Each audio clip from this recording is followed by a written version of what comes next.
Our CTA is low-key valid. Oh, I already know I'm about to hear a bad take. But let's hear her out. Let me explain first at least. Maybe it's just me, but isn't our CTA kind of similar to being trans? Strike one!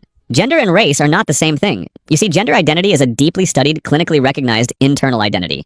Even the World Health Organization recognizes that gender identity can differ from what's assigned at birth, and that transitioning can significantly reduce depression and anxiety in trans people.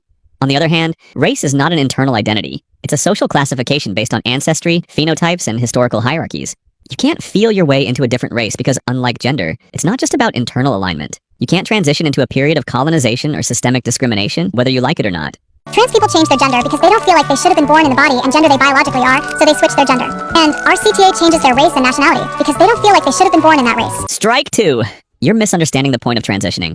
Being trans isn't just, I like this gender better. A trans person feels like their internal sense of self never aligned with what they were assigned at birth. Meanwhile, our CTA has no equivalent internal, neurological, or psychological basis to run off of. There's no treatment for race dysphoria, no medical consensus or diagnostic criteria. There's nothing at all. And people who study race, anthropologists and sociologists, are proof that race is more than a personal belief. You cannot self-identify into a group whose defining features include shared ancestry, trauma, discrimination, and history that you never culturally experienced. That's why RCTA, or transracialism, is heavily neglected by ethnic scholars. Just look at Rachel Dolezal and you'll understand. I'm not talking about those people who only switch to Korean, and without even knowing anything about the country, tradition, or language. I am talking about people who don't just choose Korea because they think it's kawaii, and actually study the language and learn about the country they chose and its culture. Strike three! While most transracial people want to be Korean, my point still stands. Learning a language or respecting a culture doesn't change your race. You can live in a country, but it doesn't rewrite your ethnic background. If you really believe this logic, then you must believe that every immigrant who assimilates or seeks refuge suddenly becomes native to that country. Which is not how race works.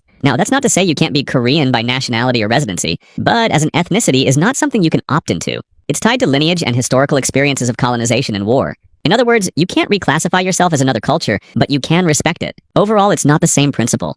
Trans people and their identities don't defend race swapping. In fact, setting gender and race equal to each other is damaging. By claiming transitioning is a preference instead of something recognized over time, you're criticizing trans advocates. RCTA is not valid. Race isn't a fandom you join after watching enough episodes. Race and gender identity are not equivalent, and respecting a race doesn't mean you identify as a part of it. That's all for today. Jake out.